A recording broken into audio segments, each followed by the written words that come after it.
Hi, this is Keith at shipwrightskills.com. Let's build this ram's horn sled together. Well, I drew this sled based on photographs I'd seen of primarily Swiss and German sleds from around the turn of the last century, and looked like a pretty fun way to enjoy the outdoors in the winter here in Vermont, where it gets pretty cold. I wasn't wrong. Let's build you one too. You want to start by lofting the entire sled. That's a full-size drawing that you can then use to make templates. You can constantly refer to it.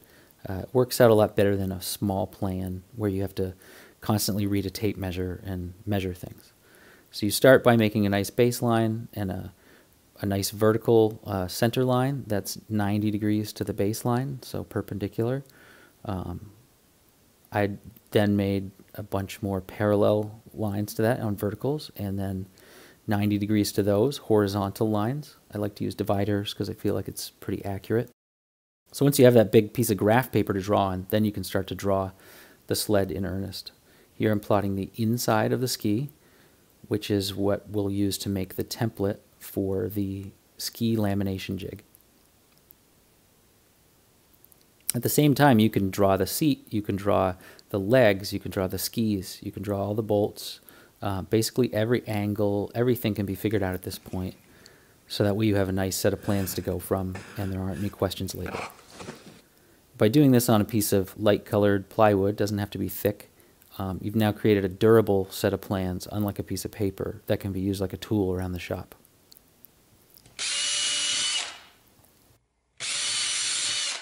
So the first thing I did with this nice durable set of plans was drilled holes right through it. Then that'll allow you to stick an awl through the holes and poke into a piece of template that you've put below the lofting. Then you just kind of connect the dots with a pencil. That's one way to transfer from your lofting. There's a lot of ways.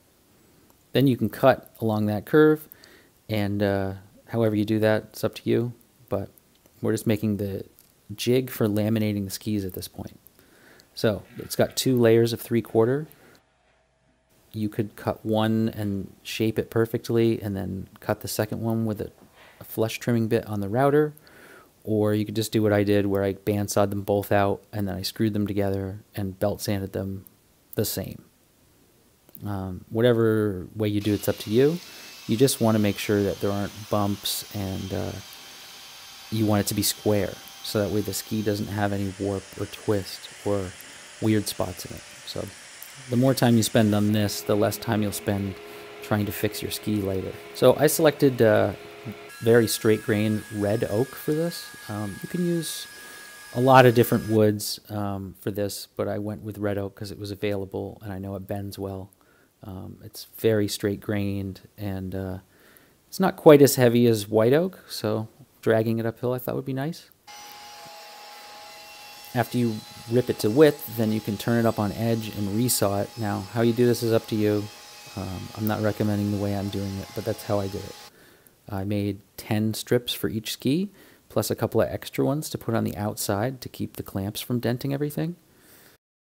The next thing I did was to pre-bend all the laminations. So I did that with a heat gun. No moisture, no steam box, none of that. Just a heat gun, carefully, slowly, working all the pieces together around the jig, so that way they know where they're going to go when you put the glue on them. You might cut your layers thin enough that you didn't need to do this, and then you wouldn't need to bend it with the heat gun, but I did. I left them a little thicker because I don't want to glue so many glue joints. 10 is enough. 10 layers is enough for me. So I used Totalboat high performance epoxy on this with colloidal silica and micro balloons mixed in to the consistency of maybe mayonnaise, I guess, something like that. Something that I could, transfer onto the wood with a roller, and would be thin enough to absorb into the wood, but thick enough that it wouldn't just fall on the floor when I started to do the glue up. The viscosity of the adhesive is pretty important too, because you don't want to squeeze all of it out of the wood when you're bending, so you want it to have enough thickness. It's not like something like Tight Bond. This would be a great place if you had a helper to help you. I have the jumpsuit on and the Tyvek sleeves because I knew I would get messy. You probably wouldn't need to get as messy as I did if you had a helper, but whatever. You do what you have to do. So you can get away with this because it's epoxy, and epoxy has a very long open time. I was using a medium cure here, which is perfect in my cool shop. In the summer, you want to think about it. If it's not too hot, though, you have plenty of open time, so no need to get frantic or panicked. You just slow and steady wins the race.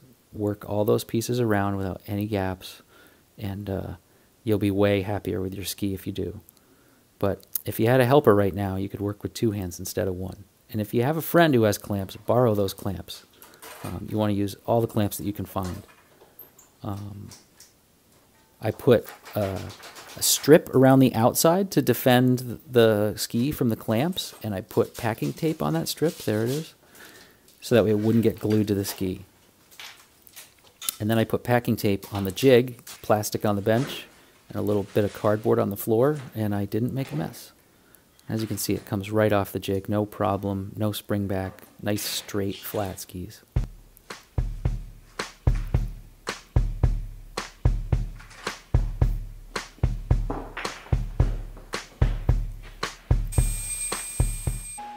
Next thing to think about are the seat boards. I opted to steam bend the back end of my seat boards. You don't need to, but I just thought it looked cool and I thought it might be functional as well. So here's a very simple steam box made of a piece of PVC from the home supply store and a wallpaper steamer. I think the most important part here is that the steam is wet. If you have dry heat, your piece is not going to bend. It'll kiln dry it. So you want to have a ton of steam. You want a wet steam box. 3/4 of an inch is thick, but it's not that hard if the wood is hot enough. Again, you don't need to get frantic. You have time, but it is cooling pretty quickly, so you want to work inside of a couple minutes. I just use simple clamps.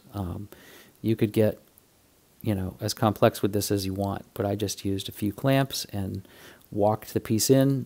Once it got tight to the jig, I got the next piece out of the box and did the other one. So I had 2 jigs for the 2 outer seat boards. And then you just leave those for about a week and they'll be nice and dry and there won't be much spring back. So I cleaned up the glue from the sides of the skis, which is, substantial and not very easy to tool with like a hand plane, say. So I used a belt sander. I like a belt sander for that with dust collection and makes it quick and easy. So during this phase, you want to make sure that your ski is staying straight and flat and that you're not inducing any big bumps into it or anything. So you want to treat it like it's going to be ready to go at this point. So I sanded it right to 120. We'll do a little hand sand to 150 before glue up, but that's about it. So again, using your lofting, you can transfer the end cuts for the skis right onto the skis themselves with no measuring or any of that. You just drawing lines. It's very simple. It's like tracing.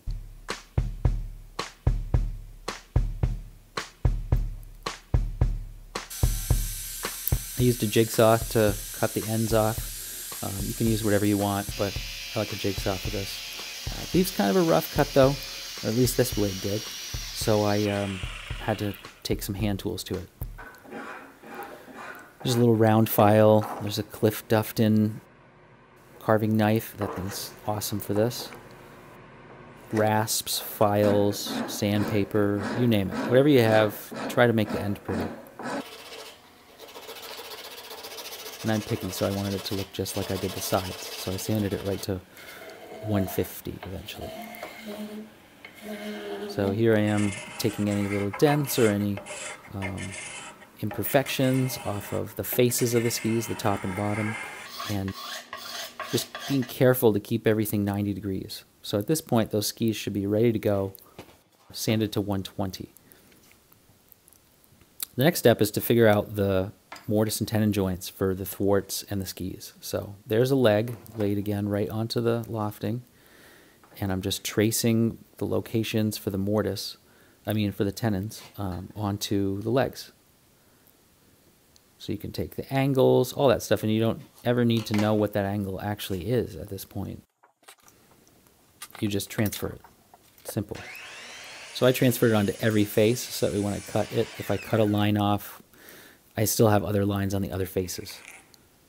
So the tenons are different on either end. Each leg has 2 tenons, top and bottom, different angles. So you want to carefully lay out each one, and double check and make sure that you didn't put the angle going the wrong way on one or any of that stuff. And then I used a pencil in a combo square here because I can see the pencil really well when I'm hand sawing, which is what we're about to do. You could do these cuts with power tools, but I just went with hand saws. It's kind of fun too. Once everybody's laid out, then you can get your saws out. These are Z saws that I'm using. This is a ripping saw, so when you're going with the grain, if you just use this Japanese ripping saw, you can get right pretty much to your line. Again, you could use any tool you want, but this is what I use. Once the rip cuts are done, then you turn it sideways and get out a cross-cutting saw, and you can cut the shoulders of the tenons. And everything will pretty much go together right off the saw. And if you cut outside your line, make sure you cut outside your line, not inside. Then you can actually fix it with a chisel. It's a lot easier to take a little bit more wood off than it is to put more on.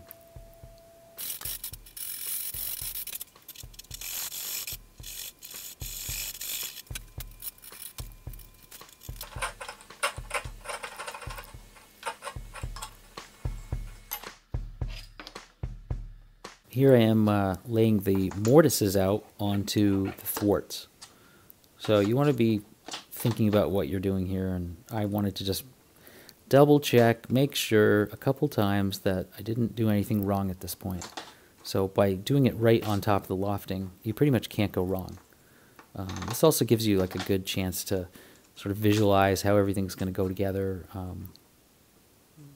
The lofting makes it easy.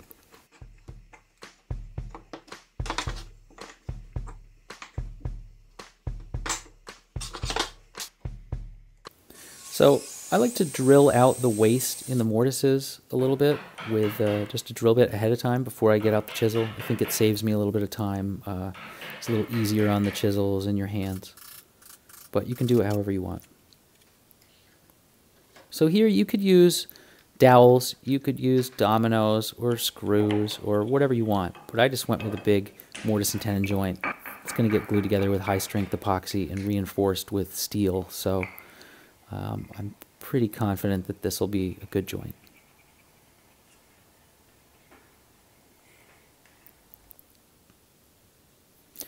So now you want to think about how the legs are going to go into the skis. Here I'm using a wheeled marking gauge and a marking knife to lay out the mortise. I like to use these because it gives the chisel a place to reference when you start your cut, which is handy. So here's the mortise. I cut them square, straight up and down, and then cut the angle, because there's an angle on one side of the mortise, just by eye, by setting my bevel gauge to my lofting, so I know the leg angle, and just leaning it up there and looking at it. You want to be careful, but if you're slightly off at this point, it's correctable. But you want to just sort of, think it through. This angled mortise isn't necessarily the easiest thing in the world, but it's also not the hardest. So if you don't drill out the waste, this is what it looks like. And it's actually a little slower and more methodical and potentially more accurate way to cut the mortise, especially one that's angled. Things can go wrong with the drill bit in a hurry, I suppose. And the chisel just takes off smaller pieces at a time. So you can kind of see the angle there. Anyway, now you should be feeling pretty happy with the form of this thing. It looks pretty good. Let's take a little break and come back for part 2. I want to thank Totalboat and Jamestown Distributors for supplying everything for this build, from the hardware to the paint, the glue, you name it. Go to their websites and get the goods. I'm also working on a build-along comic and a blog on my website at shipwrightskills.com. Shipwrightskills on Instagram.